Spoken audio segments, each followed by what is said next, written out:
Okay, so this is video one, and this one's gonna be a long one, okay, because this is one of my Anchor articles.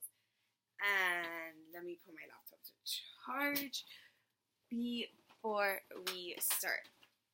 Alright, so this is video one, friend support of dating relationships, comparing relationship type, friend, and partner perspectives. This is the literature review. Dating relationships are embedded within and influenced by partners' social networks. The influence may be qualitatively or quantitatively different for on and off relationships. That's because they have periods of togetherness and periods of not togetherness, which can kind of contradict with the withdrawal theory, which basically says that when you get inside a relationship, you're going to withdraw from your friend groups due to the on and off transitions. There's going to be periods where they hang out with their friends a lot and periods where they don't. Friends might also facilitate renewals to maintain harmony within the social group. So they kind of just get the people back together for their own benefit. And there's also maybe frustrations between the friends, like the friends telling the partners, yo, don't get back together with them. And if they keep on and keep on and keep on, that might cause strain between the friendships. Friends are more likely to have contact than family members, so that's why they chose to focus on friends. And they can also be better predictors of relational stability than the partners themselves. There's also an voluntary aspect in friends, so they are voluntarily putting themselves in the position to be listening to the other person talk and all that type of stuff, right? Then what I have to say is that the bulk of the past research has been focused on perceived support from social groups, linking more support to greater satisfaction and stability in the relationship. Level of support is dependent on interactions that the partners, like the set of partners, have with the group, as well as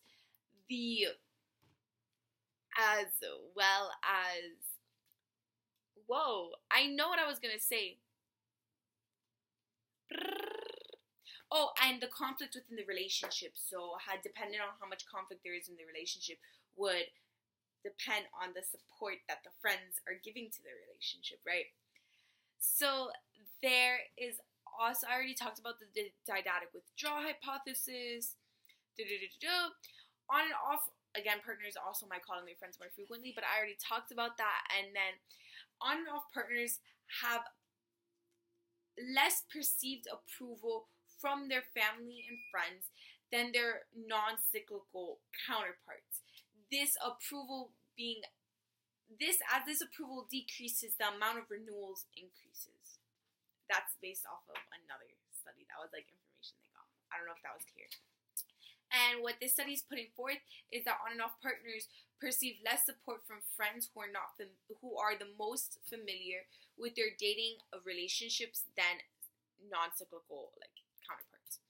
So I just want to talk about the research questions, So they are researching is the association between perceived friend support and partners' relational satisfaction and commitment moderated by the relationship type, i.e.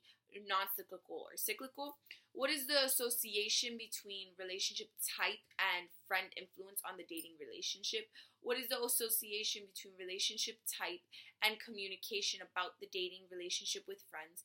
What is the association between the relationship type and friendship satisfaction, and whether the romantic relationship changed their friendship in a positive or negative direction? Are the potential relationship type differences in friend support, friend influence, communication about the dating relationship, and friendship quality moderated by current relationship status? And do the potential relationship type differences in friend support and friend influence, communication about the dating relationship, and friendship quality vary between dating partner and friend reports? Okay. So finally, we're done with the literature review. This is the methodology. So it was 460 participants from a southern university, and they were in a communications courses and received extra credit on completion of the survey. They were at least 18 years of age and had been in a relationship, are currently in or had been in a relationship in the past 6 months. That would be the relationship that they are reporting on in this survey. They were also asked to report on their friend that was most familiar with said relationship, right? And they had to provide the email address of that friend so they could contact that friend and get their opinions on it. And their friends were then emailed the survey. It was a shorter version of the survey to increase participation, and they had the chance to win a $20 gift card or extra credit if they were in the communications classes. So yeah. And there was 98 participants. There ended up being 98 participants from the friends. Two-thirds of the partners were females, and their ages ranged from 18 to 45, and about an equal amount were either split or currently together. About 1/3 of them reported a cyclical relationship. Relationship lengths lasted from 1 to 250 months. Out of the friends, the majority were female, and they were ages from 18 to 59. And the vast majority of the friendships talked about were same-sex relationships. So girl on girl, female on female, boy on boy relationships.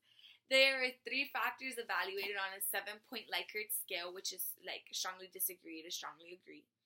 And that was discussion of alternative, friend interference, and approval. It was asked to both the partners and the friends.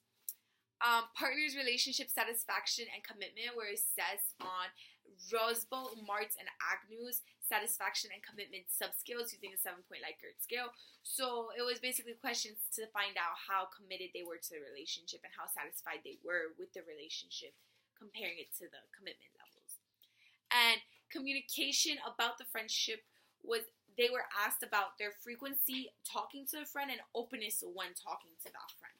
And partners were also asked to rate the quality of their friendship using an honest marriage. I believe that's what it was, an honest marriage questionnaire. They just adapted it to apply to the friends. I'm so sorry this is so long. I didn't mean for it to be this long. So my results are now. Cyclical relationships reported more discussion of alternatives, more interference, but no differences in approval.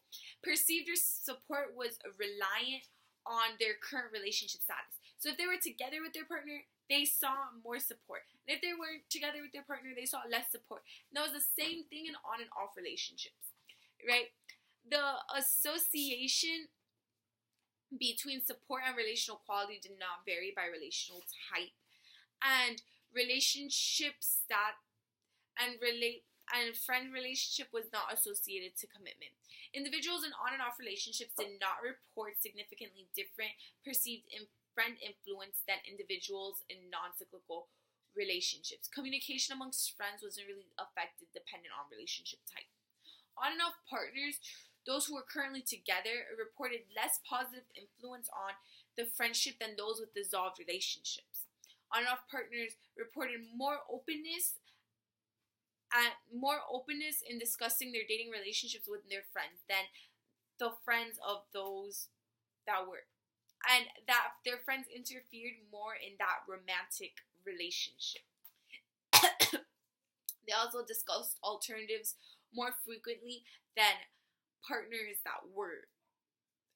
people that were in a non-cyclical relationship. Those are the words that I was looking for. On and off partners, what they're saying causes this is that on and off partners might have more time to spend with their friends due to the off periods in on and off relationships. And this could contribute to perceived cause of a more positive influence on that friendship. So to conclude, basically this article is saying that friendships are stronger. People in on and off relationships have stronger friendships because they have more time to maintain that friendship, and there is more openness and communication about the relationship.